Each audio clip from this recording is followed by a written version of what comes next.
everyone. Welcome to Lives Worth Telling.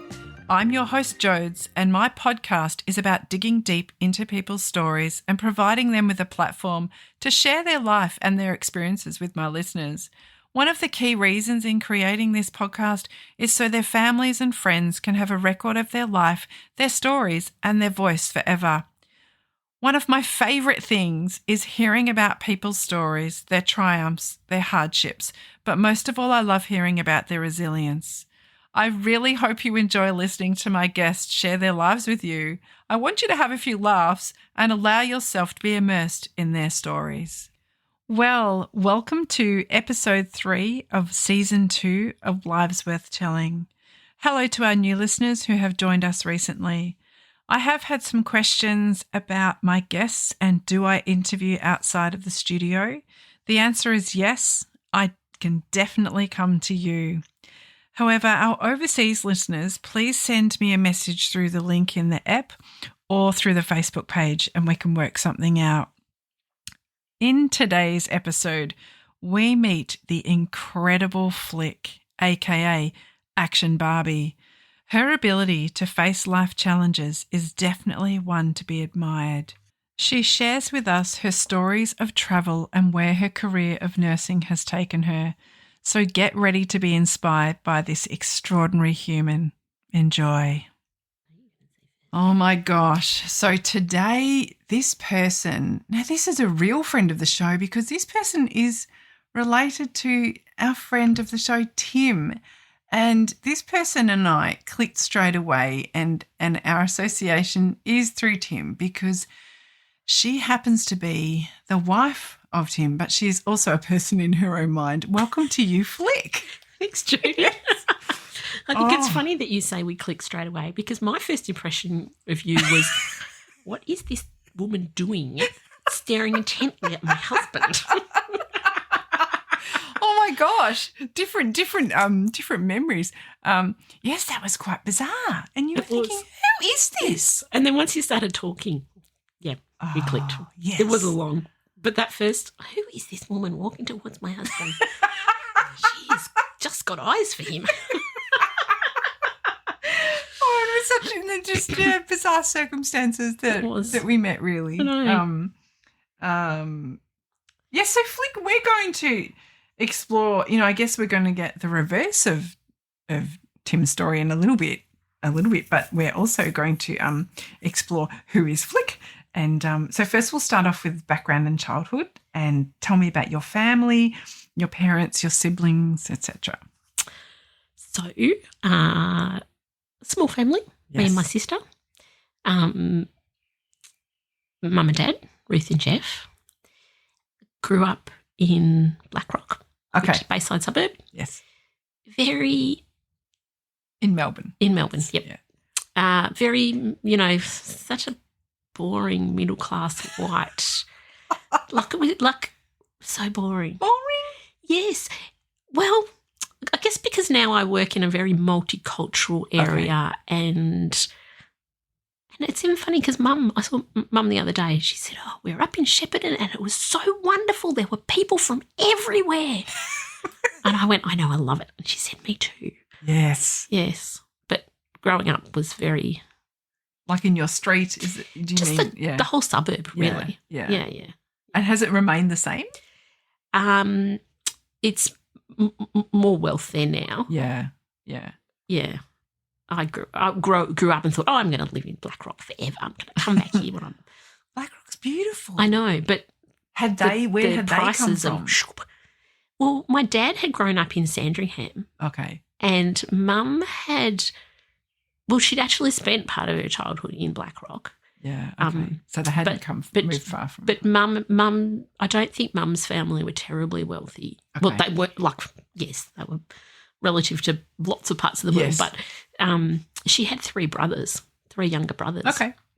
And food, I think, was quite scarce. Yeah, okay. And her dad died when she was 19 and she had the 3 younger brothers. So my nana had to go back to work. Oh, wow. And she worked at Win Leighton, which was a home for wayward girls kind of thing. Yeah. And Nana was such a Nana was such a nana. She was, softly spoken and just the last person you'd expect. Yeah. Where is that? I know. Why do I know that? I don't know. Probably you've heard of it from. Oh, what area is that in? Well, I think at that time they were living in Blackburn. Okay. But when I don't really know. Google that. Yeah. You and your Google. So you and your sister. So yes, what's the age gap between you guys? 2.5 years. Yes. My first memory is when Caroline was born, seeing her in the nursery. Oh. Dad, I couldn't see her, and so Dad picked me up and I looked down at her. Oh. Yeah, which pretty much sums up, like she's my first memory. She's so important in my life. Yes. Yeah. And growing up, I always had my playmate. Like I never worried about going to things because I always had Caroline to play with, so it didn't matter. Yeah, how good is that? Yeah, and we've remained pretty close. That's awesome. Yeah. That's awesome. And where were you born? Sandringham Hospital. Yes. Yep. Gosh. Now, I do have actually, Lady Amanda, I'm so sorry. Shout out to Lady Amanda. She did say to me, she said, when are these people born? Some people we know Tim was 50 and another one, Mandy, she was 50. So, Flick, you can disclose or you can choose not to. What year were you born? What year? 1971. 1971? Yes. There we go, Lady Amanda. She did ask. Yes. She did ask. So moving on to this one, sometimes I ask, sometimes not. What were your chores as a child? Did you have chores? Yes. I had a couple of chores that I particularly remember. I thought you were going to say that you particularly didn't like. No. What kid likes chores, honestly? Let's face it. So my chore was to feed the canary. We had a canary. Oh. Yep. And we also had mice. So the mice were my chore. Okay. I forgot about them. And later, although my mum denies this. The wheel? Did they have a wheel? Yes, they had a wheel. Oh, my gosh. They had a wheel and everything. And, of course, we got two, and they were supposed to be two girls, but they weren't. And so we had the great mouse plague. Yeah. Oh, that's hilarious. It was. They were great pets, actually. I think that's a thing where parents give jobs to the kids, feed the pets. Yeah. That's a thing? It's always the kids' job to feed the pets. Yeah, the parents can be bothered. Or? Yeah, and like Budgie, they need to be cleaned up after too, pets, don't they? No. Kids, that was my job. Yes. And then later, and Mum denies this, but later, for a while, my job was to be the washerwoman, like to wash the clothes for the family. Oh. Which was actually a really good. That's a step up from the mice. And it was. Yes, it was. But big responsibility. But it's funny because I know. You're sorting your colours, and I still don't mind doing the washing. The washing is still my responsibility. Yes. Which, is quite good. Oh, that is good. And thinking about school, describe what school was like for you. Did you like school? No. Oh. No, didn't like school. Didn't want to think about your answer there, Flick? No. Just straight up. Primary school? Primary school. I don't think I ever really loved school. Oh, no. Which is weird. You're so learned. So Tim would have you believe also. Yeah, no, I don't. So you went to a local primary school? Yep, went to Black Rock Primary School. Oh, fabulous. Yep, which Mum had been to for a year or two when she was back in the day. Cool. Yep. And then I went to Beaumaris High School. Okay. And then I went to Mentone Girls Grammar. Oh. Mum started working full time. Because you went there? Well, no, she got the full-time job and I just completed year 9 and got told I was going to Mentone Girls Grammar. Oh. It was always Mum's dream to send us there, but I think year 9, that's the difficult year, isn't it? People used to talk about that. So you didn't have a choice. It was just this is where you're going. That's what you didn't question. There was no question. You went to, and I said, I didn't want to go. No, but anyway, off I went. Yeah, is that funny? Yep. In year 9, so you started there year 9. No, I started there year 10. Okay, year 10, 11, and 12. Okay. So half my high school was public high school and half was a private girls' school. Yes. I had a job once with the army, and in the The army? yeah, as an army, as a contractor, as a nurse. Oh, yes. Yeah. And in the interview, they said to me, how do you think you'll manage to cope with the different, you won't be like hospital where you've been working, it'll be different. Okay. And I said, oh, yeah, I think I'll cope fine. I managed to go from Beaumaris High School to Mincone Girls Grammar, and they just laughed their heads off. I didn't really mean to be funny, but in retrospect, that is quite funny. Yes. Going from... So did you have a preference for the two? Were you happy with the move, or the not liking school, has it come from going to Mentone or being at Beaumaris? No. I think the not liking school is actually more about learning styles. Yeah, okay. Yeah. And the thing about me and my studies is I decided back in grade 6 or something that I wanted to be a nurse. Okay. Or maybe 5 or 6. And so I always had that goal. Yeah. And I don't know that it was necessarily the right profession for me, but it made it easy. Who was very experienced nurse and all of the other degrees that she has. Yeah. I know. But it was good because it kept me going. Yes, you had a goal. Yep. And Mum said to me at some point let's just say it was in year 11 or 12, you can leave. But I wasn't going to leave, even though I hated it because I know. What else I wanted to be a nurse. Yes. And I needed to get year 12. Yes. So I just stuck it out. Yeah. Yeah, which is, that's good. Yeah, isn't it interesting that school can bring up, I guess, lots of different thoughts for lots of people, and good, bad and indifferent. So far, everyone I've spoken to, they enjoyed primary school, not so much high school, and for lots of different reasons. It's a big time in a teenager's life. This is another one that I sometimes ask. How did you celebrate Christmas with family when you're a kid? Yeah, so as a kid, we'd spend one meal with my mum's family. Okay. And one meal with my dad's family. Yeah. Mum's family, Nana, lived in Blackburn, which, so a bit of a drive away. And Dad's family were only 10 minutes down the road. But we got to see all the Cullens and it was very exciting. Yes. But Mum and Dad hated it because, it was such a busy day. Well, yeah, because they had to drive, they're driving around. But kids, much easier. Oh, we loved it. Yeah. And did it always work like that where you went to one and the others? Yeah. Yep. Oh, that's so nice. No. And what did the Christmas day look like in terms of bringing food and presents? Everybody got a present. Yeah. And food. Oh, there would, be great spread. Yeah. I don't remember much about eating at Nana's, but but Grandma and Grandpa, we all sat up around? And we had the... No. Grandma lived to... She passed away in 2012. She was about, 6 or 8 weeks before her 100th birthday. Oh, wow. Yeah. Longevity in the genes. Yeah. And Grandpa, he passed away in his early 80s. Okay. Which, like my parents are now in their early 80s. Yeah. And so... And they're very interesting too, Flick. They are. Oh, they're on my list. Yeah, I'd love to hear interviews with them. Oh, yes. Yeah. Who would I do? Who would I go first, Mum or Dad? Or together?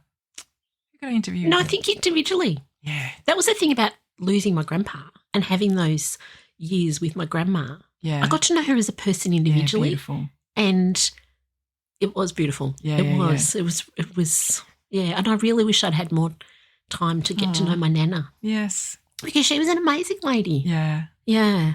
Amazing lady. Oh, that's it's a bittersweet feeling sometimes. What are some of your memorable trips or outings with your family when you were a kid? Well, we went on holidays, camping holidays. Yeah. Dad came from a family of campers. Yes. And so we went all over the place. We did lots of stuff. Yeah. So, I got to snow ski, I got to water ski, I got to we went on an overnight canoeing trip down a river. You're Action Barbie. I know. And look at me now. I don't know what's happened. Now I'm like, oh, no, too nice to stay at the hotel. No, you know what? Once you've done it, Flick, you move on to other things. I just, yeah. But one of the other best memories, warm afternoon. Yeah. And Mum and Dad got out the banana lounges and they lay on the two banana lounges with the two, like Caroline and I, lounging on top of them. Yes. And they read a Famous Five book to us and they took turns reading it. Oh, my goodness.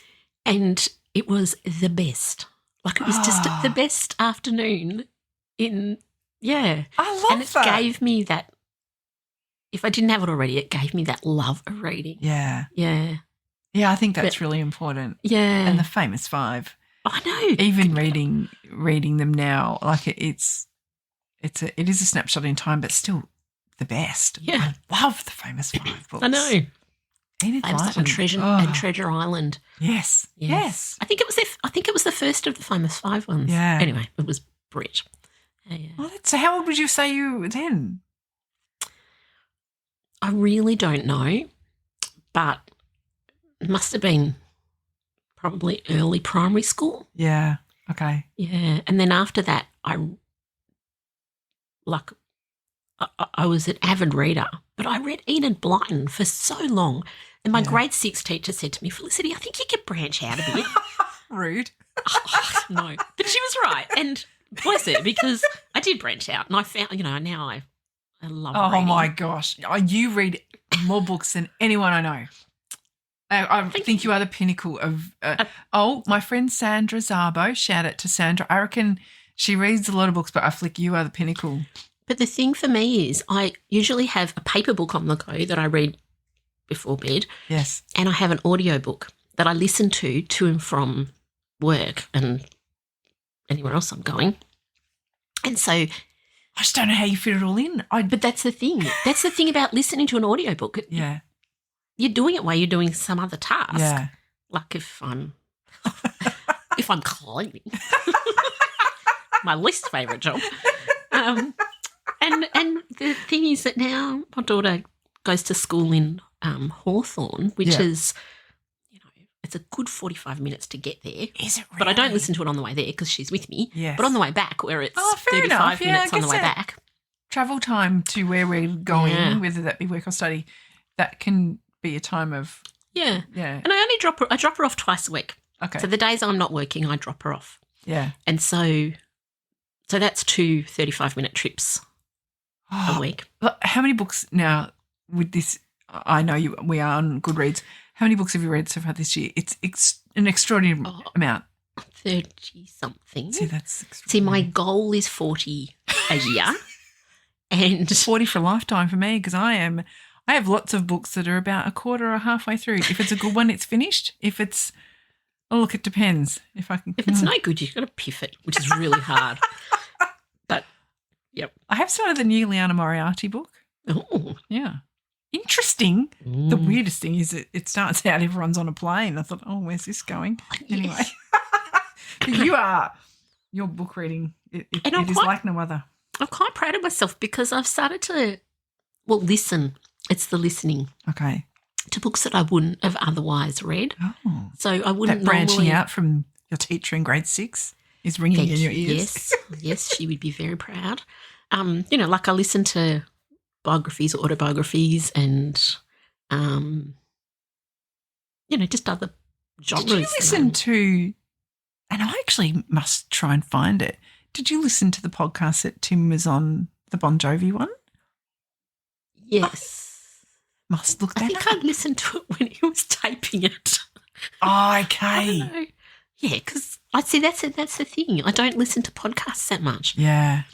Although having listened to some on the way here today, yes. I'm thinking, all right, I'm just going to have to put the books down. No more audio books. Study up. I'm going to listen to Jodes. Look, I'm not offended either way, Flick. It's a choice. It's a choice. Now moving on to your family life as an adult, and I know the answer to this one. Are you or have you ever been married? Yes, married. Secret's out now, Timbo. Well, there was this time. There was this time that I married this man. Oh. And that will be 20 years in January. Oh, is it? Yeah. 20. Marriage is such a weird thing, isn't it? Yeah. So, Timothy. Gosh. Yes. 20 years ago. And do you have children? We have one. Yes. We have one child. And we have a fur baby. I was meant to have more children, I'm sure. Oh. But I've got one child, young River. Oh, my goodness. Yes. Who's now 17. And the light of my life. She was 4 when we met. Or 3 even.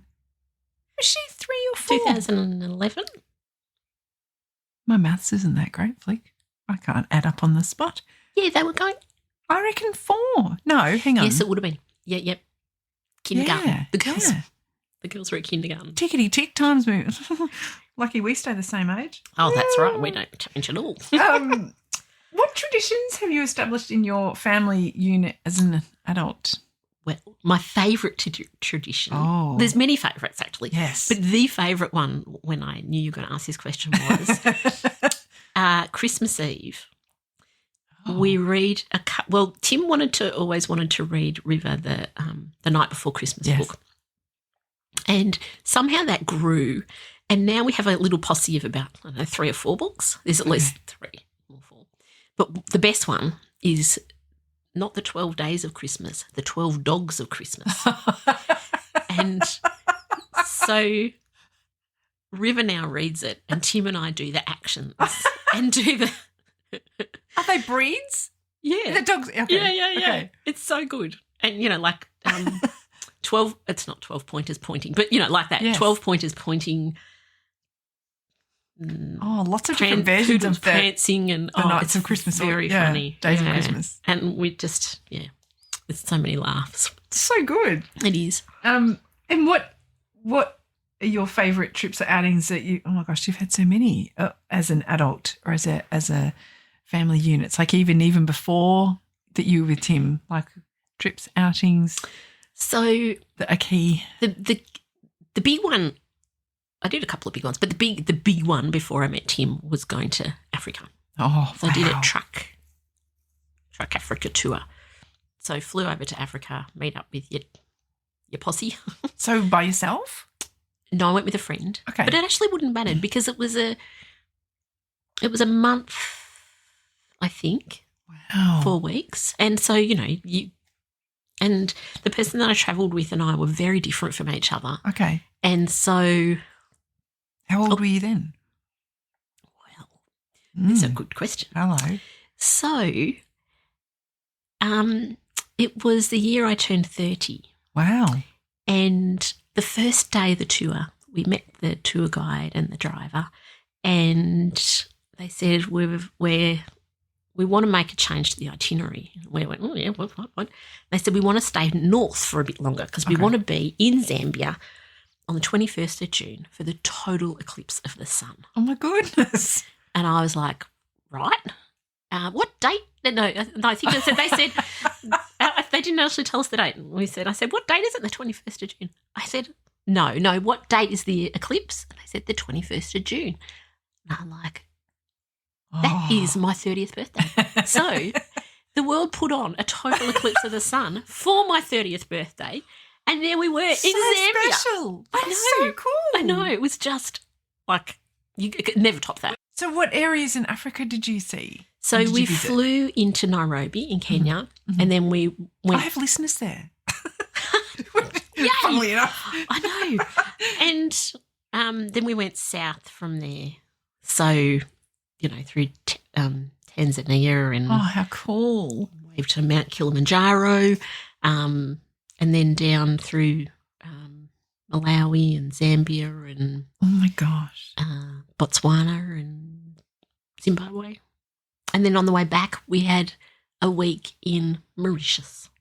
Oh, sounds was awful. Like, Mauritius. Oh, how stunning. Yeah, yeah. And then when I met Tim, I had this idea that I really wanted to go on a big trip to South America. Okay. Done Africa, going to do South America. Because you do the hard ones when you're young and you can cope with sleeping in a tent. Because we slept in a tent quite a bit in Africa. Yeah. Was Africa somewhere you always wanted to go? No. Okay. No. Okay. Never really thought about it. Okay. Yeah. So when we Just smashing out continents. So when we got married, we decided on a smaller wedding and a big honeymoon. So we flew on over. Smart decision. I know. Wish I'd done the same. We flew on over to Brazil and went to Carnival in Rio de Janeiro. Goodness sake. I know, it was brilliant. And then we also went to Machu Picchu and the Galapagos Islands. Oh, my goodness. And, because it was only a couple of $100 to get a round the world ticket, we then flew off over to Europe and went to Paris and Rome before we came home. Oh, Another my 6 weeks. goodness. Literally smashing out the continents. I know. I like when I say That's it out amazing. loud, I can't really It believe sounds so it. fancy. It does, doesn't it? But that's been, I'm not a big drinker. I'm not a smoker. I'm not that into clothes or anything, but I love travel. I love seeing people are amazing. Yes. And I agree fully. yeah, that was how I got into my job really, was people are amazing. Yeah. And I'll do anything I can to help them. Yeah. Yeah. That's so, have you ever, is there anywhere that you want to go that you haven't been yet? Oh, yes. Of course. Oh, my God. Once you start travelling. The place that I just cannot Keep imagine saving that I'll Timbo. ever get to is Antarctica. But, I'd love to go and see the pyramids. I'd love to. Oh, we were talking about Egypt yesterday. Yeah. There's a Trans-Siberian Railway that I actually think would be fantastic. Yes. I haven't done a lot of Europe. I've only done Paris and Rome. I've been through Heathrow, but I haven't been to, United Kingdom. Yes. Morocco. Oh, yeah. Love to go to Morocco. Yeah. Yeah. So many amazing places. There is. The world When you say is. Antarctica, my brain always goes to friend of the show, Kimmy. Her dad went with her sister to Antarctica and saw the penguins. Oh, yeah, yeah. And did it as quite not a young man. He went. It was a really big thing for someone, I guess, around his age to be going somewhere so remote. And so I always think that was such an incredible thing to do. People do amazing things. They do. And we're so lucky that we have all these things really kind of at the fingertips. Really, we're so spoiled. We don't have to worry about where we're going to get our next meal and where, how we're going to take cover in the storm. Yeah. First world problems. Where are we travelling to next? So first world problems. I know. This one I haven't asked before. What do you think has been the happiest time in your adult life so far? I think the happiest time has probably been hanging out with Tim and River. Yeah. They're just, perfect. Yeah.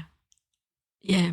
It doesn't, I don't even have to have a specific time. Yeah. There's just been lots of times when the three of us work very well together. Good times. Yeah. That's yeah, really good times. Yeah. So moving on to relationship questions. Now, I have heard the other side of the story, and they say there's two sides to every story. Yeah. And then there's the truth. And then there's the truth. So how did you meet? Timothy and I met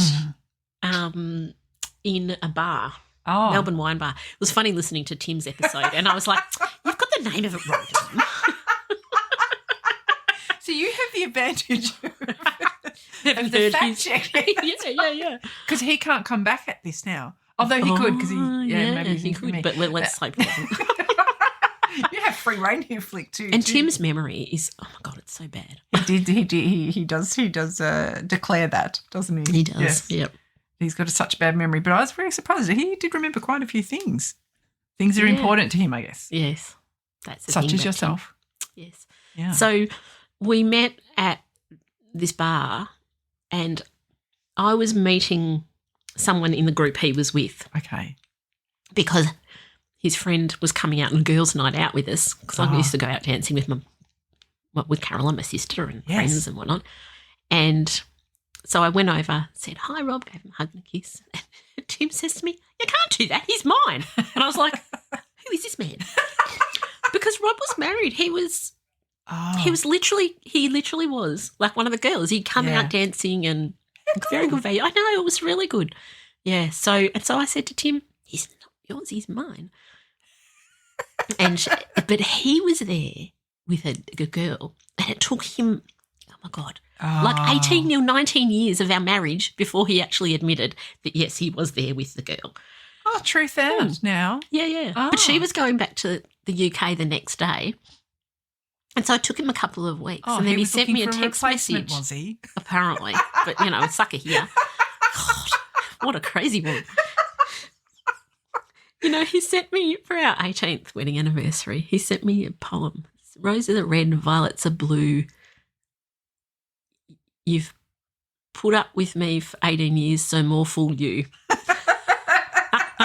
Oh, God bless. That's a good one. Yep. He is. Oh, so when you met at that bar, the person that you knew mutually, do you still see that person? No, and he only lives like 2 streets over. Oh, for goodness sake. But they had a child a couple of years after River was born. Mm-hmm. And his wife, we just didn't click. And Rob was one of the girls. Like, he just used to come out. So, yeah, which is a bit sad. Oh, that's a shame. Yeah. That happens.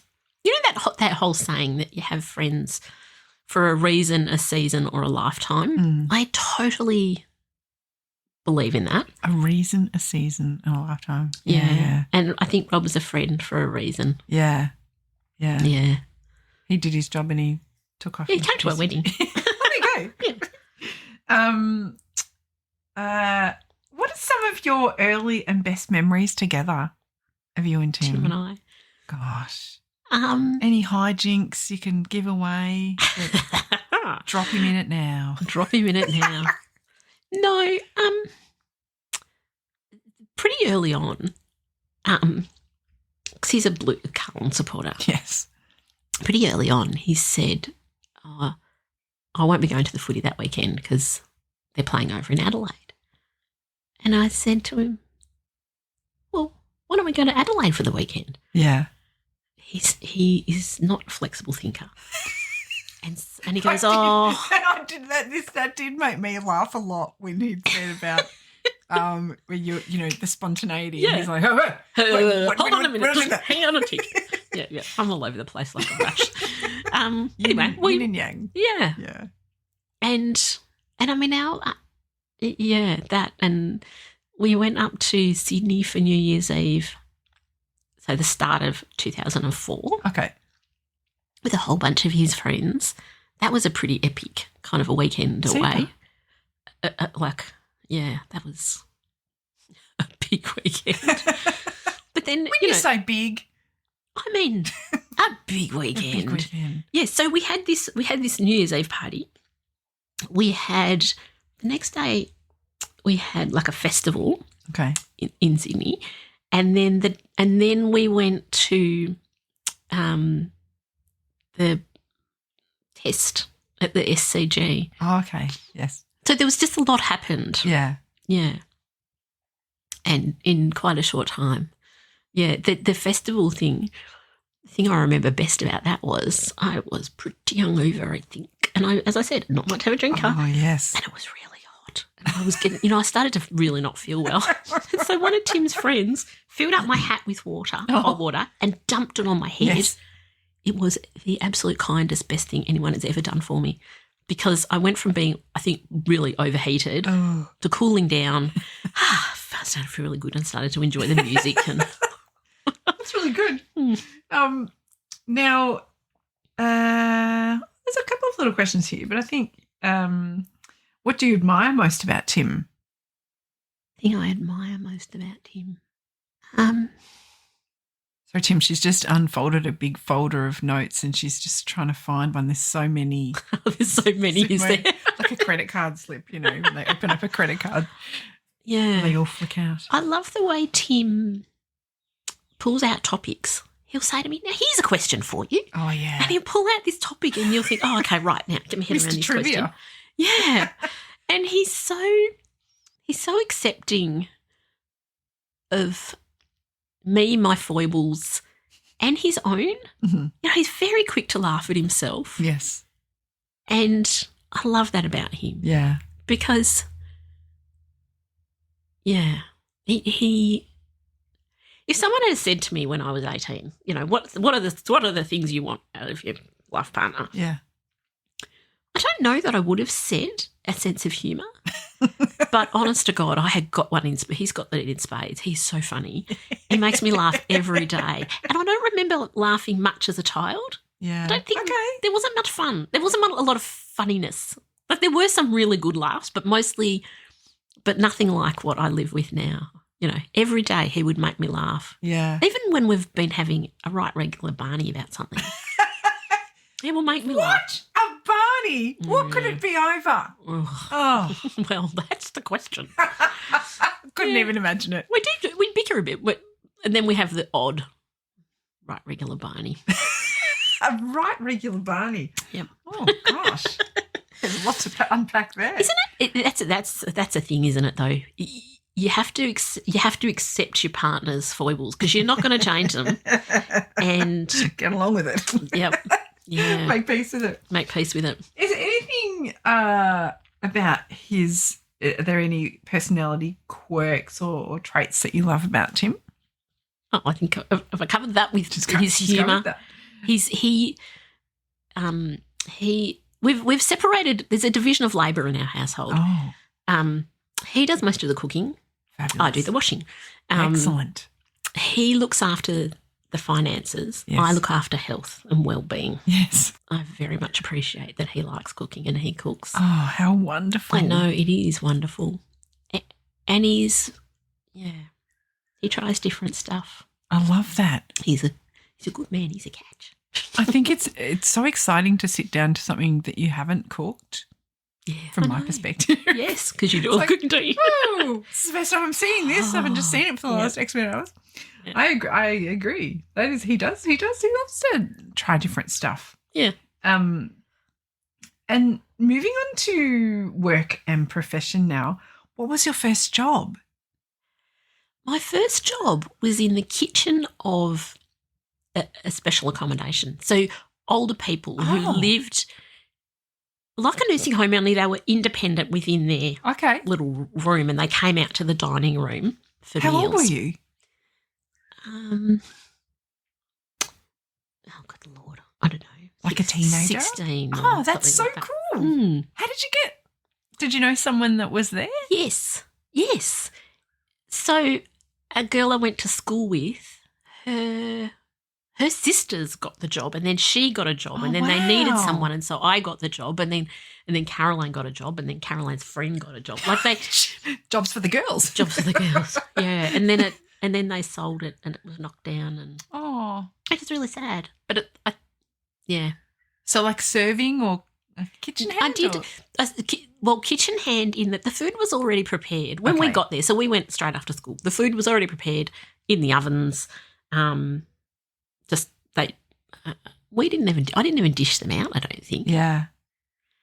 And then as the dishes came, rinse them, put them through the dishwasher. That's so cool. Let them dry because, they come out really hot. Yes. And then put them away. And How then long did you do it for? A couple of years. Okay. Maybe, 2 or 3 years. Yeah, right. And then my next job, I got like a nurse's aide. So I did my first year of uni. Okay. And then worked as a nurse for an nursing agency. So I went all over the place working mostly in aged care and stuff like that. Okay. Is that where most nurses tend to start, in aged care? Well, as a start you didn't. Yeah. They went after, like the year after I was able to do that, they stopped letting, because we were all being trained in universities, they stopped letting us become an enrolled nurse and able to do that. Okay, the SEN. Yeah. But I have a feeling they brought it back, which not a bad idea really, because it meant that means that people are studying or whatever, they can go and do that. And then how long did you work as a nurse for before doing further study? Not that long. When I first graduated as a nurse, there weren't any jobs in Melbourne, in Victoria. Really? Yeah, it was when the healthcare system had been decimated because money. It's all about money, isn't it? And so getting a job as a graduate was really difficult. Wow. They wanted nurses who had experience. Okay. And they didn't a lot of nurses felt that the university trained nurses weren't any good because Rather we than didn't have nurses. Yes. Which I could, part of me can kind of see the point, but the other part of me thinks, it doesn't take you that long to catch up. Yeah. And so I got a job in a grade 6 children's camp in America. Oh, so wow. I worked there for a few months and then went on and did a summer camp. Oh, that's so cool. Yeah, I know. Amazing the things so nursing has taken me amazing places. Yeah. Yeah. Got back, still couldn't get a job in Victoria, so went. Isn't that ridiculous? I know. Like you think of that now and you think, oh, they're calling out for nurses. Yeah, I know. Crazy.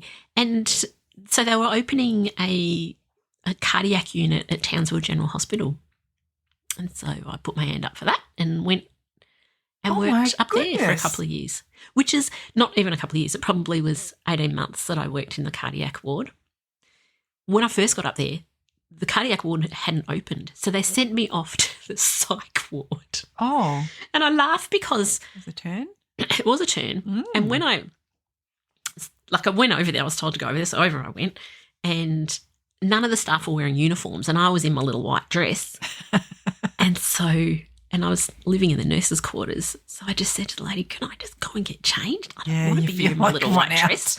And then and on my exit interview, she said, I didn't think you'd last 5 minutes. She said, but you've actually fit in really well and you've done a really good job. And that's really good. It was really good. We did great things. Like I borrowed the hospital car and took a carload of patients out for the day. We went off to the movies and then I started this every afternoon shift that I was working, I'd get a group and we'd walk down along the beach and then walk back again. Oh, wow. Because it wasn't a locked ward, it was an open ward. Yeah. Okay. Yeah. What ages of people were there? I guess all varying. Oh, all varying. Yeah. There were young people with depression and anxiety and I had a Vietnam vet come in when I was working a night shift. Yep. I spent the night talking to him. It was fascinating. He was an amazing man. And then the next night when I came back, he'd actually discharged because he'd self-admitted because he could feel all those PTSD but then the night talking to me, apparently I cured him. No, I didn't cure him. I think we'll call that. No. No one else to fact check that. So. There's no one else to fact check that. No. But that's what did it. But yeah, I think sometimes people just want the opportunity to tell their story. And how long ago was this? This was in the mid-1990s. Okay. So in Townsville, were there Indigenous folk in the hospital? I only remember one client that came in. Okay. Who but there must have been more. But yeah. Because maybe the access wasn't there though. Yeah, potentially. Maybe. Think about it. Yeah, back then. Again, really very white. Yeah, very, fair enough. Mainstream. Mm. But I was so nervous looking after her because I didn't want to do anything wrong. Yes. So I did other jobs and then came back to her and she said, "You're racist." And I kind of went, "Oh." But to be fair to her, I had kind of, was I avoiding her? I don't know. But just for fear of saying or doing the wrong thing. Yes, because I have so much respect for them and their plight. Yes. That you don't want to say the You don't wrong want to get it thing wrong. or I know. Yeah. Yeah. I think that's very true, Flick, because you would be afraid of saying or doing the wrong thing potentially. Yeah, and I still to this day find it again, I have so much respect for them and that I am scared of saying or doing the wrong thing because I don't want, like, they've been through enough. Yeah. I don't need me piling on. Yeah. Yeah. In terms of terminology or dialogue that you're using. Yeah, I agree. Anything. I agree. Yeah. And I mean, working in the multicultural community that I do, there's so many different rules and like social norms that you're just not necessarily aware of. Yeah, that's right. And yeah. So then after Townsville, where did you land then? Well, Itchy feet. Goodness gracious. So I went from Townsville General Hospital out to Laverack Barracks where I worked as a nurse on a contract because I wanted to work with young people. I'm not really an adrenaline nurse. Okay. Yeah. So I decided, young people, right, what about if I do midwifery and then I can go and work in the community. People. Yes. Yes, young. Young as you can get. But as a student nurse, I didn't want to be a midwife. Yeah. It was all boobs and bums. Yes, that's true. But I thought it was a step and then I was going to do community nursing. Okay. Yeah. And so I applied, I looked at lots of different courses to become a midwife. Yeah. Looked at Curwen Women's Hospital up in Townsville. Oh, my God, they sent me this whole booklet that I'd have to fill in. I thought, oh, no, I'm not doing that. Fool. So you'd moved out of home? Yeah. Then? Yeah. Like you'd already So I'd already moved. So I'd moved from good old Melbourne to Townsville General Hospital and then out. I lived out of home there. And then I moved down to Sydney to do my midwifery. Oh, fruit tingles. I know. Because I didn't want to go to Sydney. I was thinking I'll go to Adelaide. But that was, again, too hard to get in. They wanted me to do too much paperwork. Yes. So I applied for Melbourne and Sydney and got into both and thought, I'm not ready to go home and live in Melbourne again. I'll go to Sydney. Sydney's a whole different kettle of fish to Melbourne. Yes. And people, oh, my God, for the number of times that people said to me, which one's better? If I had $1, I would be a rich woman. But it's not a better thing. It's a totally different thing. Yeah. They're just different. Not better or worse, just different. Just different. Yes. Yeah. The weather in Sydney is better than Melbourne. But Melbourne, you can drive in a straight line to get somewhere. So horses for courses. That's right. Yep. Yeah. So I spent so you 2 studied years your there. midwifery there. Did my midwifery there. Yeah. Yep. 2 years at uni, part-time, and then the second year worked full-time as a student midwife. Okay. Yeah. And that was a pretty amazing time. Because I'd gone from Queensland men, mostly in the cardiac unit, to Sydney women. Like, could you get two poles apart groups? Yeah. So then how long did you work as a midwife? Then I worked as a midwife until 2013. Yeah. At various places. Okay. Yeah. I spent 13 years at Monash Medical Centre here in Melbourne, so big hospital. I met a midwife from like country and she said, how do you work there? That would be so scary. I thought, no, not scary. I have the neonatal intensive care unit down that corridor, the anaesthetics department and all the surgeons right there at your fingertips. And she worked at a little, country hospital. Like little local regional kind of. How do you do it without all the backup being right just there? you. Yeah. But, and I worked in birth suite, a lot of that, but it really wasn't my place in the world. Oh, really? I found it, and I always said, as soon as I lose my awe of a birth, it's time to be out. I don't think I've ever lost my awe of a birth. Oh, I love watching birth. Oh, it's an amazing time. Best. Yeah. But I guess I've only ever seen births. Being good the outcomes. responsible person is the pressure. really hard. Yeah, absolutely. And I was never. So. Yeah, as I said, I'm not an adrenaline type person. Which she's just been to Africa and South America, but yeah, she's not. An but I was person. only responsible for myself. Yeah, then. True. Yes. Yeah. Not even Tim. well, actually, when we went off, Tim and I went off on our honeymoon. So many people said to me, "Look after Tim, won't you?" Yep, sure. Sure, I'll look after Tim. And the only person that said, "Look after Felicity" was my dad. Dad said to Tim, "You look after my girl, won't you?" Oh my gosh! And he got all teary. My dad. Oh, love my dad. Clearly, you're very capable. Beautiful. I am, but it's still your baby, isn't it? Of course. Yeah. Yes. Oh, no matter what age. When going to America, getting those jobs, I came up with the idea and thought, all right, I'm going to have to tell Mum. Mum was so supportive. She was, but Dad, again, was the, yeah, Mum was. You go, girl, and Dad's. Yeah. Oh, yeah. What part of America did you go to? So started in about a couple of hours out of San Diego. Okay. And then the summer camp was out of New York City. So diagonally opposite the country. Lovely though. Yeah. Experience, Flip. I know. It was great.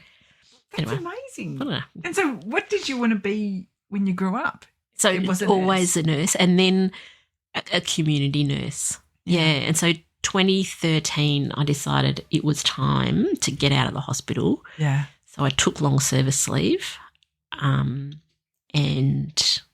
never went back. Yes. Yeah. Did my maternal and child health and it seems to didn't be look back. That track, doesn't it, after midwifery is the MCH track. I know quite a few that have chosen that path. And look, lots of people say, I'm doing it for the because I don't have to work shift work. The day job. But it was never about that for me. I didn't like shift work all that much, but it was more about mums. Yeah. Amazing people. Tough gig. Yeah. Very tough. The step after where you're completely supported in a hospital to have the baby. Yeah. And then you go home. Yeah. And then you are on your own. Yep. You're like the regional nurse in the hospital. Yeah. On your own. And then that's where the maternal and child health nurse steps in. Yep. And I had an amazing maternal and child health nurse. And Anita, my beloved friend. Friend of. Shout out to Anita. Shout out to Friend Anita. of the show. She'd gone and done maternal and child health. And another friend of ours, Jo, had also done it. And I was having lunch with Jo one day and she said, the amazing thing about being a maternal and child health nurse is that not only are you working Monday to Friday, 9 to 5, but you get paid the same amount. And that was really a big thing. I didn't want to drop back on how much I was earning. Yeah. And the opportunity to work in the community, which is where I'd wanted to be all those many moons ago. Yeah. Yeah. And then I just followed in Anita's footsteps. She said to me, just study it full-time, Felicity. Don't worry about this part-time business. Just get it over and done with. And I went, okay. Yeah. So off I went. And then, they'd gone, both Jo and Anita had done a graduate program with 3 local councils. So I went and did that. And so that was 2 years? No. A year. A year. I did in a year because I wasn't working. Yeah. Yeah. So you study part-time and you do all your hours. And that was 2013? Yeah. And so you've done MCH since then? Yeah. Yeah.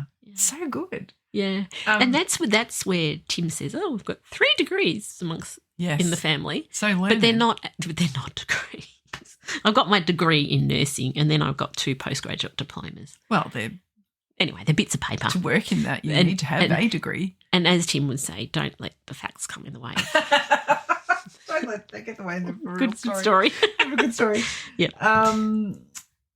I guess what are you proudest of in your career? That I've stuck at it. That I actually, doing my degree, I got to second year about 18 months in, so I still had 18 months to go. Oh, God, I did not want to be there. Yeah. And there's been so many times where I did not want to be there. Yes. But to achieve that goal, you just have to keep going. Yeah. my mum would be the first one to say to you that it was my friends that got me through my second year of uni. Yeah, but I had to stick at it. Same with mid. I was studying to be a midwife. I was living in Sydney. It's very hard to get a friendship group in somewhere like Sydney. Yeah. Townsville, easy peasy because so many people coming and going. Yes. It's a very transient population. Yeah. But Sydney much harder. And I had a relationship that had degenerated into what I would now say is family violence. Oh. And while you're in Sydney? Yeah. So I'm in the Sydney and trying to finish this stupid course and family stepped in. Mum came up and helped me move house and yeah, cool. Yeah, got myself back on track. But I stuck at it, and that's something I'm really proud of. Really proud of. Yeah, yes. I kept growing. I kept going. Challenges. Yeah. Yes. Yeah. Oh gosh, I love hearing about your job, and I guess we have similarities in that wanting to have that connection with the community and supporting families in their child rearing years, which are the hardest gig. Yep. Ever. About. Yep. So we're going to chat now about your passions and interests. Tell us about your favourite music and bands. Here she goes. Just listen to whatever is on the radio. Actually, it used to be whatever's on the radio. Now it's basically whatever River plays. Influenced by others. Influenced by others. Very much influenced by others. Yes. I like happy music. My first concert, which I think was one of the questions that you asked. That was my next one. Describe your first concert experience. So grade 6, these couple of ladies came to talk to us about St John Ambulance Cadets. Oh, wow. And I thought, I'm going to be a nurse. This is in health. I'll do this. This will be really good and it will help me get to become a nurse. And it definitely did. And the friends that I made in that over the journey were what got me through my second year of uni. That's so cool. Yeah, so my friendship group, and they're the people that got me through being at Maternal Girls Grammar too. Yeah. Because my friends, I had people that I sat with at school, but my friends weren't, they were through St John Ambulance. Yeah, right. But we used to go and provide first aid at various community things like the footy. Yeah. And at concerts. Mm-hmm. So I went to lots of concerts where exciting. I know, where I wasn't there to see the concert, but I hear it anyway. Yes. Yes.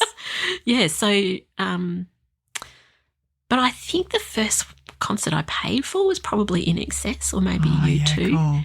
Yeah, thereabouts. But again, I really didn't, there wasn't much music in our house. Yeah. There was an ABBA record.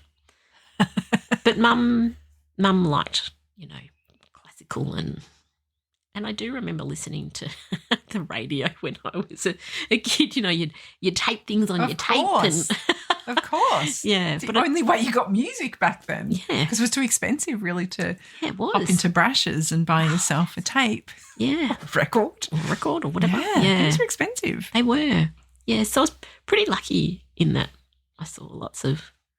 Yeah, that's awesome. Lots of concerts. I think I always look at the security in concerts and think, they're so lucky they get to see. They've always got ears in, and they can't. Yeah. It's so loud. And they can't rock along to the music.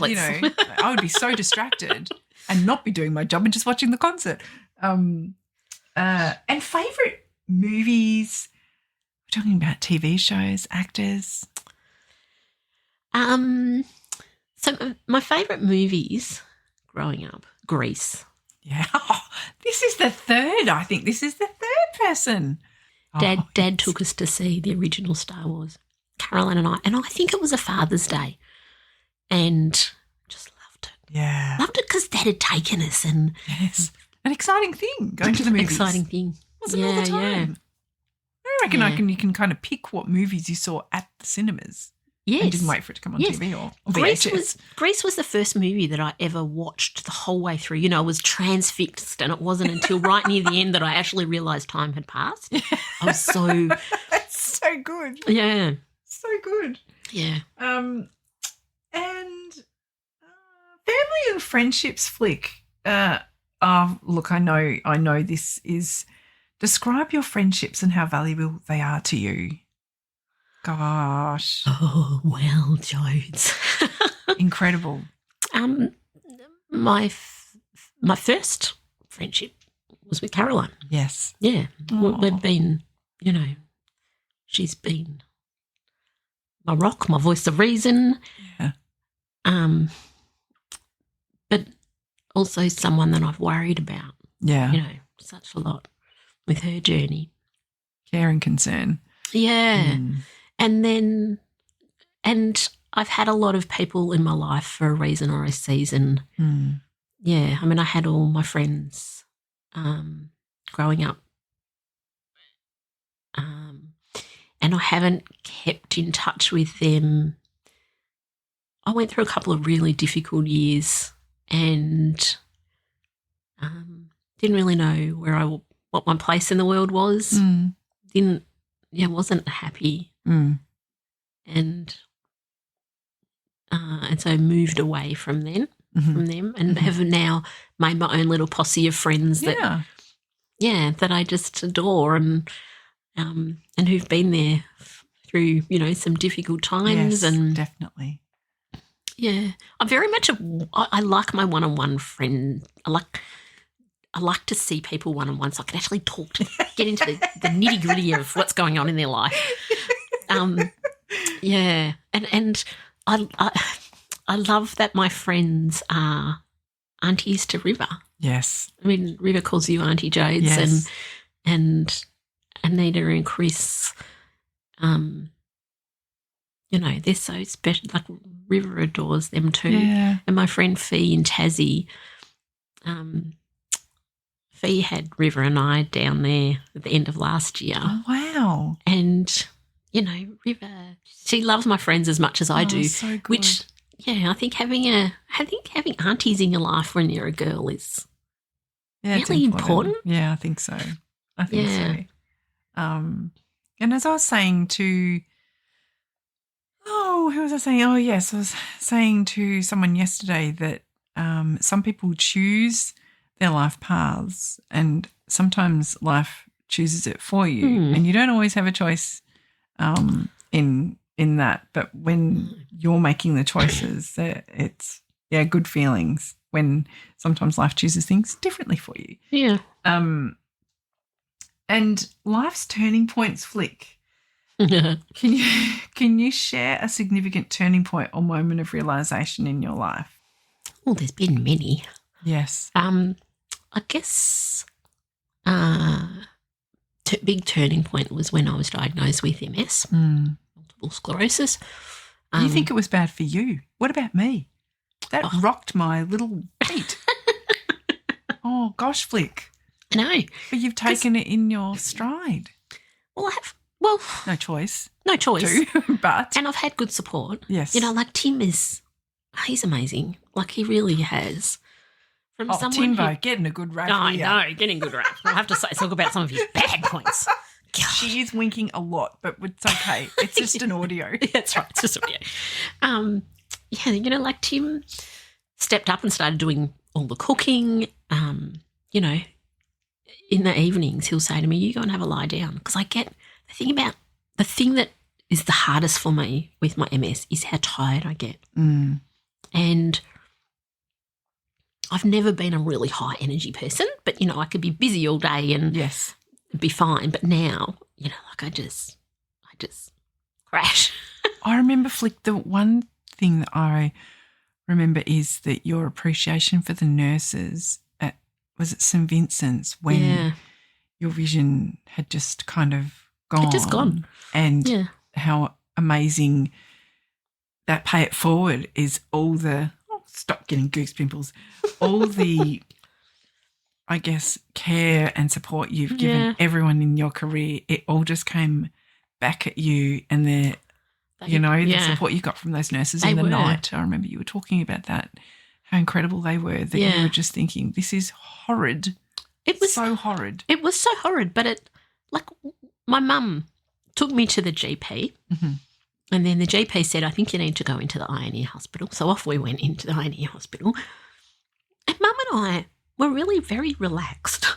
Yes. Given that I could have been having a big stroke or they didn't really know what was going on. Yeah. They sent me over, went from the INE and then over to St V's and she was there right there. I don't think she even really remembers, but she was having a bit of a laugh and I was so relaxed really in that.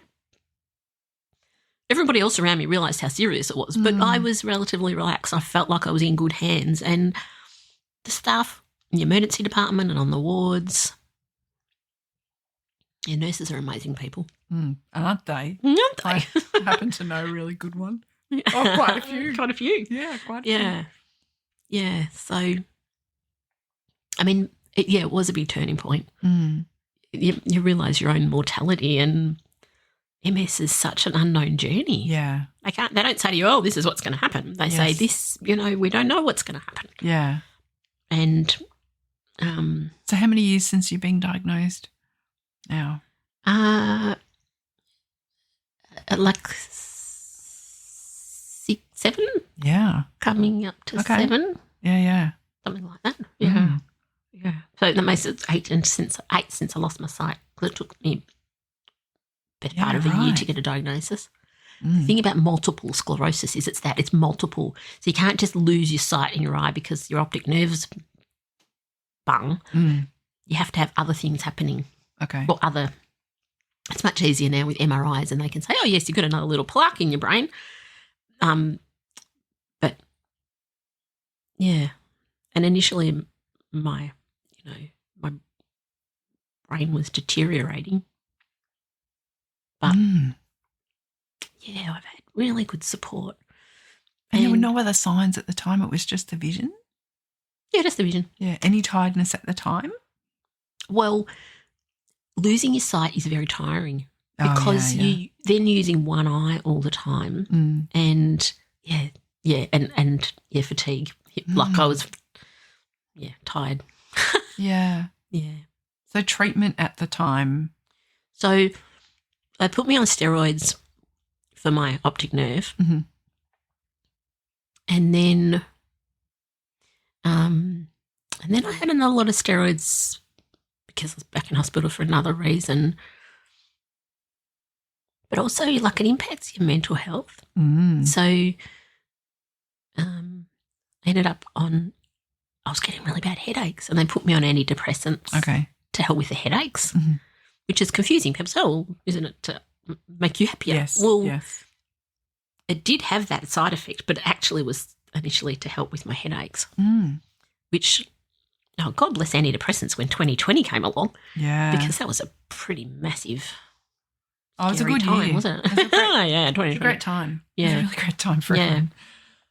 And then I had, when they actually got the diagnosis, then I had the Lemtrada, which is a immunomodulator, which means that it knocks off part of your immune system, the part that they think is attacking your central nervous system. Okay. First dose, still getting more plaques and MRI. Second, and then a year. So you have 5 days of a dose every day, and then a year later you have 3 days of a dose every day. Okay. And then a few months after that, my MRI there was no changes, and there hasn't been any changes since then. So good. So that's must be Tim's cooking. Must be. Must be. So good, Flick. Yeah. So, yeah, I mean, it's still a daily.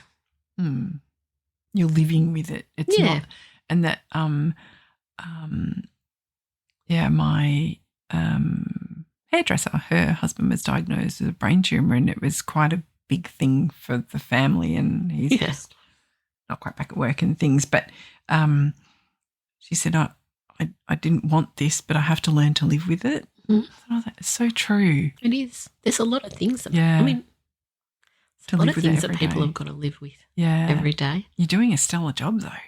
Thanks. Picking As I said, I've got a really good support team, and there might be a lot of criticisms of the NDIS, but I'm here to tell you that if it wasn't for that, I would not be as well as I am. Yeah. Yeah, because It eases. It's difficult enough as it is. Yeah. But having exercise physiologists and physio and an OT, and I've got a whole support team. Yeah, that's good. Yeah, that's that good. keeps me On the straight and narrow. Yeah. Who's the CEO of the sport team? Is it you? No, me. Well, I don't know. Tim and Tia, he is. He likes to be the director of things. But he's got no idea who I see. So I don't know. Oh, my gosh. He's on the board. Yes. So that was a huge thing. Yeah. That was a huge thing. Yeah. Yeah. Other huge things, Caroline being sick was a huge thing. Yeah. River and her challenges have been, and they all came out in 2020, of course. Yeah. Because that's when you learn that online learning isn't for you. Yeah. And I think River's learning is quite similar to mine. I hated school, and so it doesn't surprise me that River's not that keen on it. Yeah, yeah. Yeah. Yeah. But I don't like and I don't think about the bad stuff. I really do try and do the, gratitude of. Yes.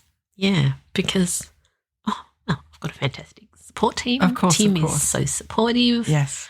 I've got a great family. Yeah. I mean, my parents are the bee's knees. Oh, gosh. My sister is the bomb. Yes.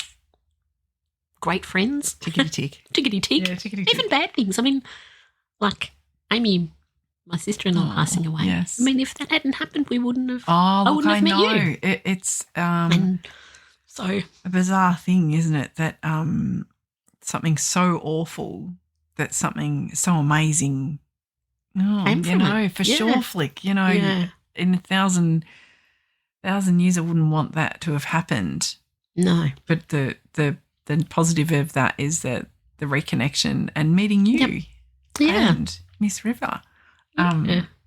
Yeah, it was.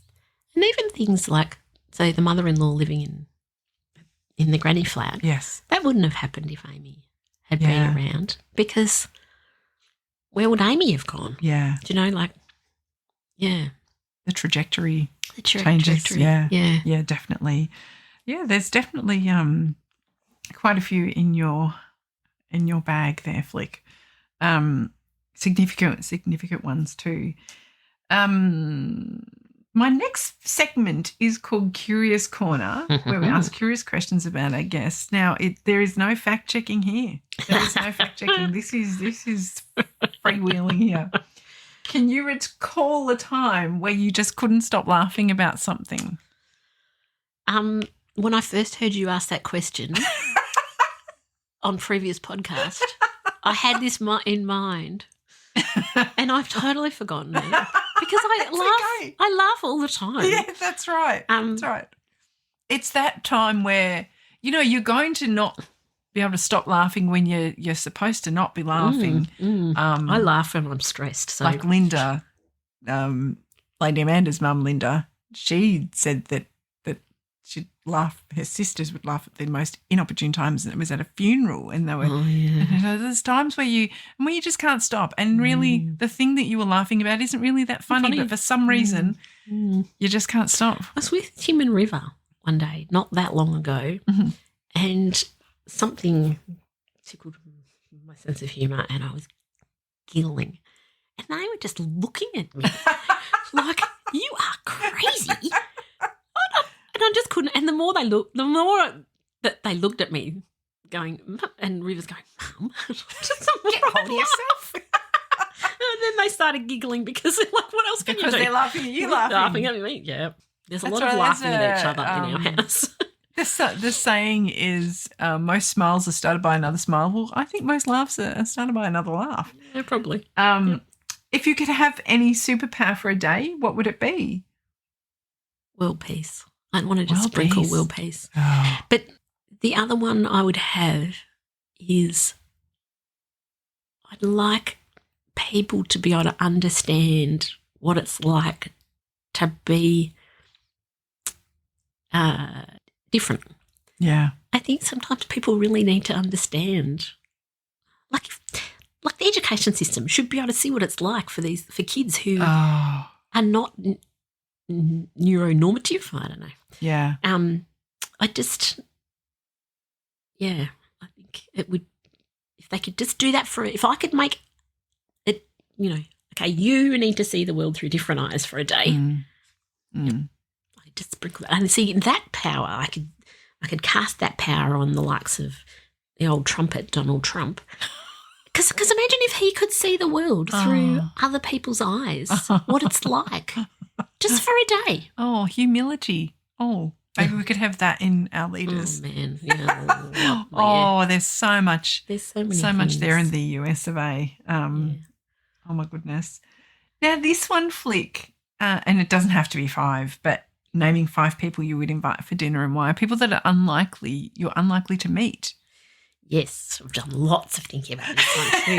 See the beauty of so many episodes under my belt. Oh, thank God. These questions would have totally thrown me if I hadn't had a chance to think about them. So, the 5 people. Florence Nightingale. Oh, yes. I think that is a good one for me. And I'd like to talk to her what it's like for her. And I'd like to hear what she thinks of how what nursing is now. Pinky McKay. Oh, yes. Because I'm interested in her parenting. And is she still around? Oh, she's a grandma now, but I don't know. Yeah. Yeah. Oh, gosh, I remember her from the day. See, now I have to. Now this is when I have to. Baby and Child, was it? Oh. Yeah. She had She's got lots of books. Yeah. See, and then there's I think it's Dr. Billy Garvey. Okay. He's a paediatrician at the Royal Children's who I've heard speak, and he's very good. He does a podcast called Pop Culture Parenting. Okay. And so I'd like him to have it. I'd like to hear the conversation between him and Pinky McKay. Oh. What's his name again? Billy I think it's Garvey. Okay. Anyway, it's Pop Culture Parenting on Insta. Okay. And I'd love to talk to Eddie Betts, the footballer. Oh, yes. Yeah, because I am interested in... What a mixture. I know. See, imagine those conversations. Yeah. Sit back and get the popcorn out and watch them talk. I was listening to you talking about Will Anderson. Yes. See, but that would take up my 5th slot. We'll just get a bigger table. We'll just move tables. And as I said to you before, I like to talk to people one-on-one. Yeah. So the problem with that kind of a dinner party. There's too much going on. I know, there is too much going on. Yeah. Just listen to that conversation over there. There's one happening over here. Yes. I'd love to have a dinner party with River and other people with similar difficulties to her. Yes. River is amazing. She comes up with all these interesting facts and perspectives, and I'd love to hear her talk to people, to some of the people at my dinner party. Yeah. Because I'd just be interested to see. I am loving. I don't know if you know him, Michael Theo. He was in Love on the Spectrum, and now he's in a series called Austin. Oh, okay. And he's now, I think he's got a special called Leading Man. Yeah. So he is on the spectrum. Yeah. And then he's in a show. So it's an English, I'm trying to think of the actor that's in it, but he plays this guy that finds out who his father is. Yeah. Who happens to be a well-known author in the UK. Yeah. And it's real, and he's acting, but he has autism, and I really like Michael Theo. That's his name. He's really amazing. But their perspectives and how he sees things and frames things is really, really, really great. Yeah. It's interesting, isn't it? And it's like, I love reading, but I also would like to hear some of the authors. I'd love to talk to some of the authors. Yeah. Yeah, because plot lines and how do they go about writing a book? I think a lot of time, and when we get the finished product in the book, that is a combination of years and really years of editing thinking, brainstorming. Yeah, you know. when you see their list of people that they Goodness thank, gracious. you think, so many people. yeah, so many people. Yeah, a combination of so much. Yeah. Okay, here it comes. Yep. If you could choose one song All right, I've got this. I've got the play answer. every time you walk into a room, what would you choose and why? Okay. Oh gosh. I can't even guess. No, I guess you can't. I can't even guess. Well, Tim and River Believe. And I'm still kind of, well, it's the best answer is Beautiful Day by U2. Oh, yes. A beautiful day. Yes. But I also listened to Rockabye Your Bear by the Wiggles. Oh, yes. So that was actually quite good because I love that song. It's a good one. It is a good one. And, yeah, I actually listened to quite a lot of songs yesterday trying to... You're just trying to find How one. do you sum up a life I in know. a song? And then I thought, well, it's actually not about a life. Beautiful Day is perfect because it is like, Yeah. let's I think be it's grateful. the way the song makes you feel, Yeah. you know, like a rock star, you know, that kind of confidence, happiness, everything in the one, Yeah. you know, what makes you feel Yeah. amazing when you listen to it, like Yeah. what you feel when you listen to it. Sometimes not necessarily what the song's about. Now this one, signature dish to cook, Oh, well, even though Mr. Tim that's a lot does of cook. most of the cooking. Well, I made some Rocky Road the other day. Oh, yes. Oh, yes, your pistachio. Yes, I have to agree with that Yes, flick. But I also do a lot of like slow cooking stuff. Yeah. So Tim is such a carnivore. And so our meals are very meat heavy. He's bulking up. He's bulking up, you know, he's putting in the protein. In the protein. He's a carnivore. Yes, That's funny. he just He's a yeah. T-Rex. He's a bit of a T-Rex. Yeah. So I recently made corned beef. Oh, Now, I have this corned beef recipe that I have stuck to for many years now. yes. And I've been telling my mum about corned beef recipe, and she just never seemed to manage to follow my instructions. Did you have it as a kid? No. My dad We did- always made corned beef Yeah. with mashed potato. Yeah. I've never made it myself. Haven't you? Never. Well, this recipe is so easy. Anyway, Mum would never follow it. And I got a phone call from her the other night. She said, Felicity. Yes, Mum. I made your corned beef. Oh. And I said, did you follow it? Yes, I followed your recipe. She said, and it's magnificent. It's Oh. amazing. I always had it as a kid but never cooked it. So there you go, corned beef, signature Yep. recipe. Yep. Oh, pretty good. Slow cooker. For someone It's who gotta says be she cooked. doesn't cook.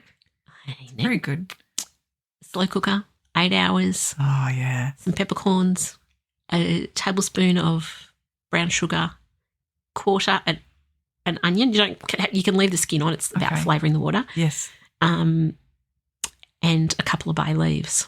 Oh, I might take you up on it. It's so easy. And you put it in and you leave it 8 hours. Yes. This was the thing Mum had the most trouble with, I think. 8 hours. Monster cooker is one of my favourite cooking implements. I I know. love to chuck it all on in the morning and Yep. dinner time. Oh, Yep. It smells so good. And I did once leave it on for probably more than 10 hours. It was still absolutely, it was just hard to carve because it fell Yes, apart. just fell to bits. Yeah. Oh, yeah. But that's Oh. that. It's not hard. You Corned beef. just, don't make it. I don't know. People Ooh. put vinegar and all sorts of rubbish in it, but don't. Just do it easy. Keep it simple. Keep it simple. Yep. Keep it Now sensible. this one, as I've injured myself several times over the years, I'm always curious about other people's injuries. Tell us about a time where you've accidentally injured yourself. You're fairly sure-footed though.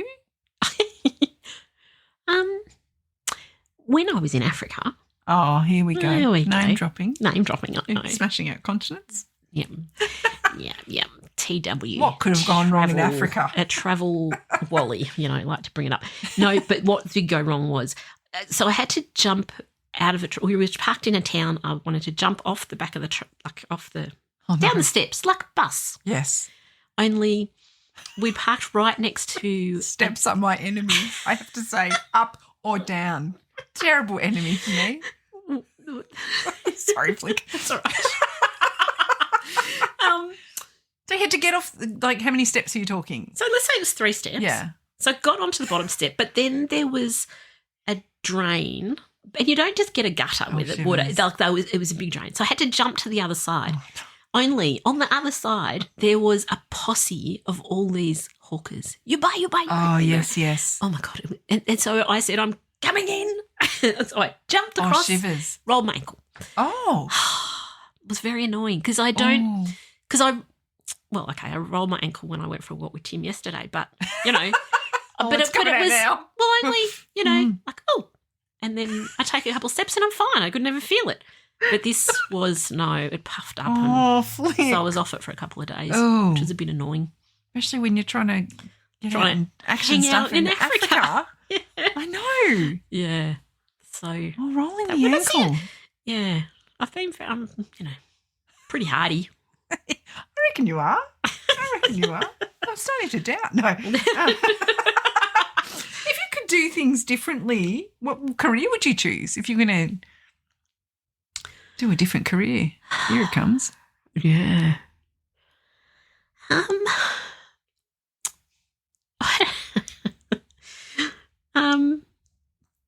I had a nurse that I worked with in Townsville who told me I should have been a social worker. Oh, yeah. Possibly social worker.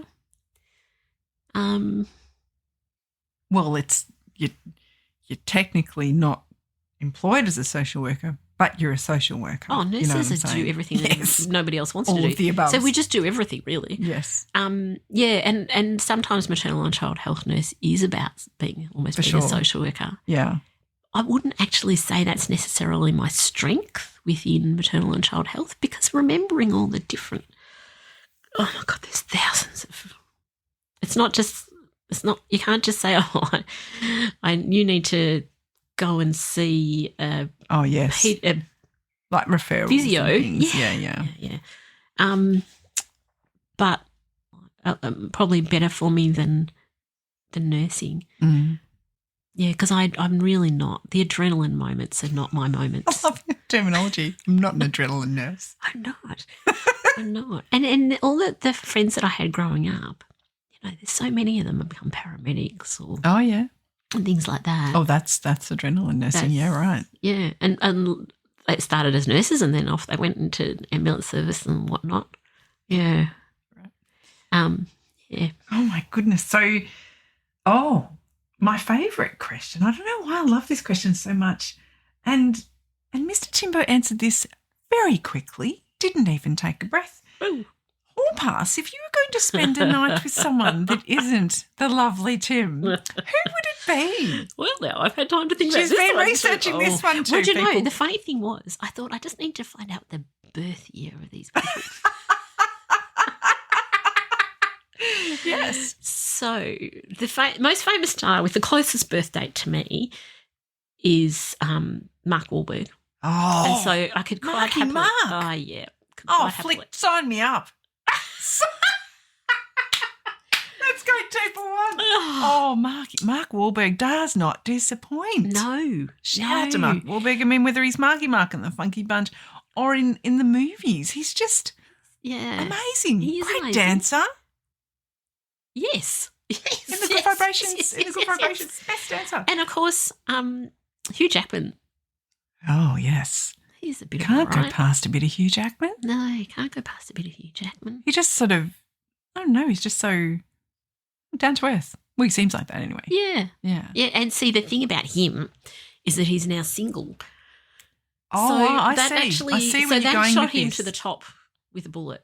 Yes. Because I'm not sure about availability. Well, I don't want to. Look, it's okay for me to have my hall pass, but I don't want him to. I don't want this person to cheat. You don't know if Hugh Jackman is not sitting there right now going, Felicity.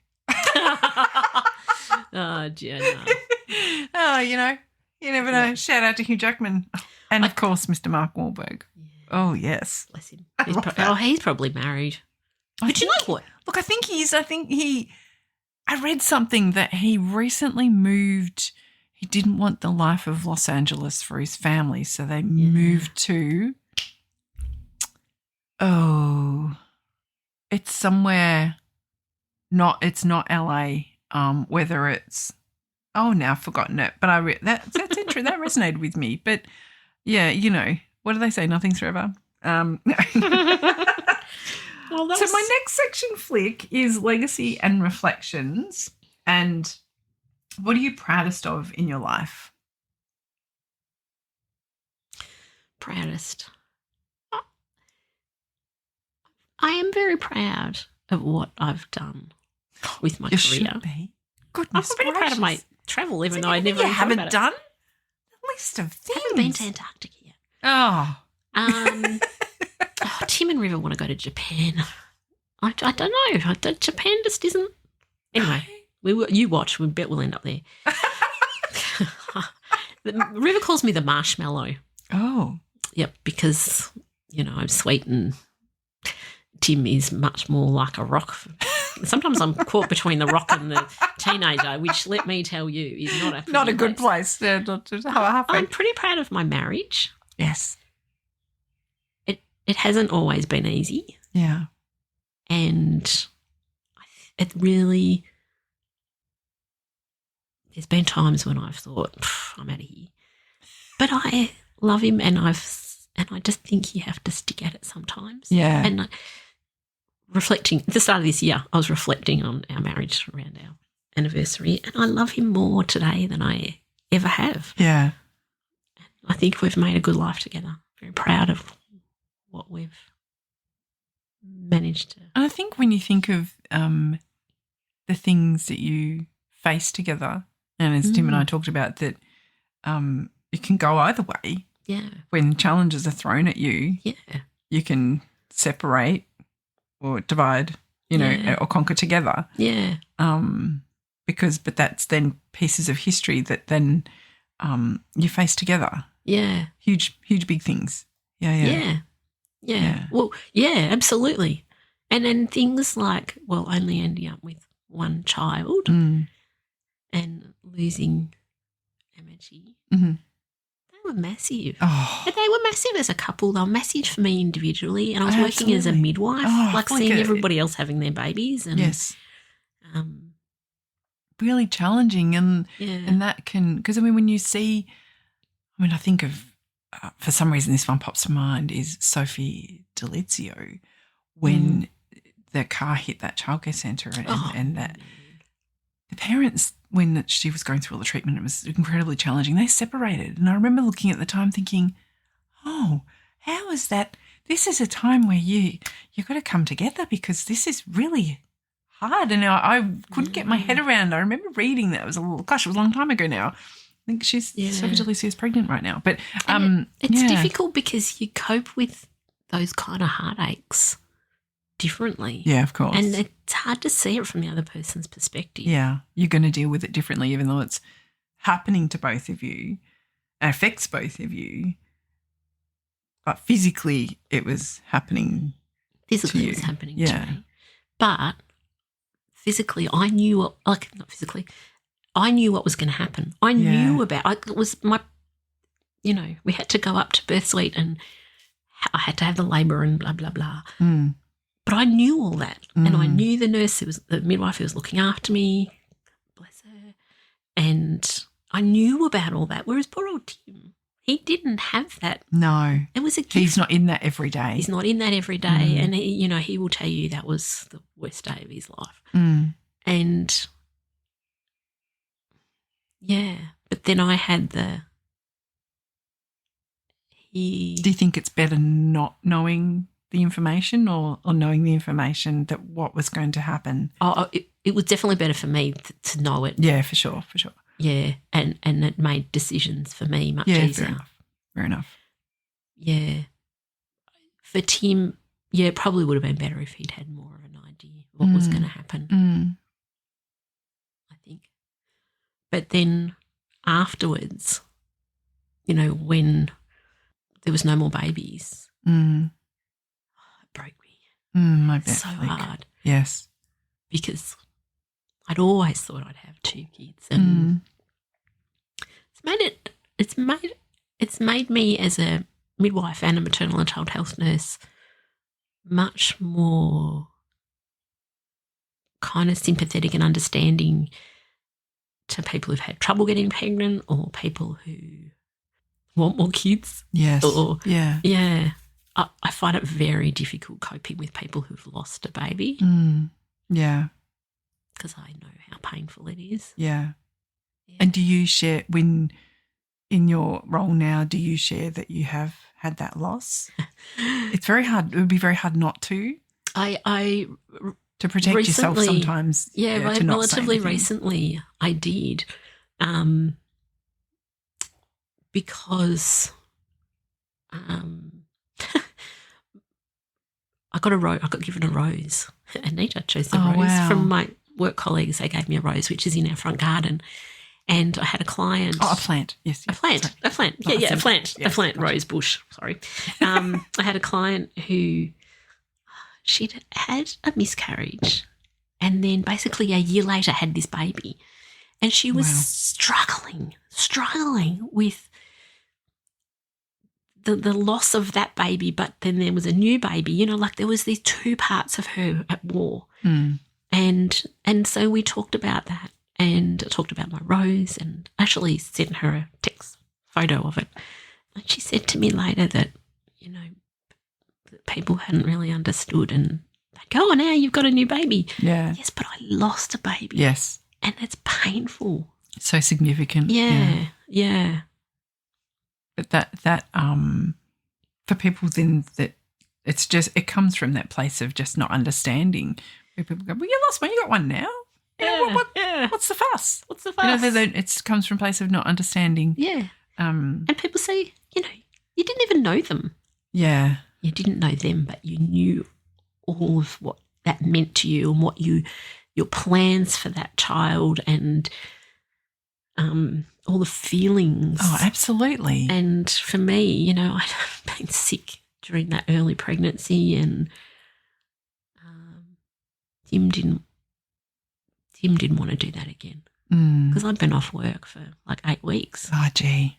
And it was a lot. And then... But so it's just a miscarriage. You just go and have a miscarriage and let someone rip your heart out. Yeah, absolutely. But then, like Tim explained, you know, he goes to work. He wasn't labouring women in birthing suites or anything like that. You go back to work, you're right in the mix. Yeah. Where you don't really want to be right now. Like, nope. And I ended up having, like, around the due date, Amity's due date, I ended up having a couple of weeks off work then because I just too much. I couldn't. Yeah, too much, Flick. Yeah, it was too much. Look, I don't know. And I wish 1,000 times over that we were in contact way back when. I really do. Incredible stuff that you've been through. You know, lots of things that you've had to face that you haven't chosen that. No. That's what I mean. That but nobody life chooses some things for you, and then sometimes you choose things. You chose to study nursing, you know. Yep. But life's given you some other things. Yeah. Hey, what about these? Yeah. Is there anything in life you regret? No. I would have liked another baby. Yeah. But River, as I said, she's the light of my life. Like she's amazing and she takes up a lot of space and energy. That's their job. I know it is, isn't it? They're not there sitting in the corner. But that's probably really the only regret. Yeah. I guess because when you reflect on your Caroline's relationship and your relationship, that's really special to you. Oh yeah. Yeah. So that's coming from that space as well, I think, Flick. Yeah. Well, that brings me to the end of the interview. Oh, and I cannot wait to upload this bad boy, Flick. It's going to be a good one. It's going to be a good one. Thank you so much. Oh, gosh, there's nothing you haven't done. And there's so much more to do. More to do. There is so much more to do. Oh, so many more exciting things. Yeah. Thank you, Flick. That's okay. See ya. Bye. Wow. Firstly, I want to say thank you to Flick for sharing some incredibly private thoughts and feelings with us. And as she said, she has a wonderful team around her and also surrounded by so many people that love and adore her. I think you will all agree that Flick's patients over the years have been blessed to have her as their nurse. Finally, we will give a shout out to Flick's hall pass, Mr. Mark Wahlberg or Marky Mark, and also Mr. Hugh Jackman. I think we have quite a queue forming in the Lives Worth Telling hall pass list. Tune in to our next episode where we get to hear more Lives Worth Telling. Don't forget to check out and follow us on your socials. And if you love what you hear, please rate and review us on your favourite podcast app. Of course, if you have any questions, you can get in touch with us through the Facebook page or Instagram. If you or a friend or a family member would like to come on the show, please don't hesitate to get in contact with us. And if you want to grab yourself some merch, jump onto Redbubble to check out our products. Thanks for listening to Lives Worth Telling. See you next time.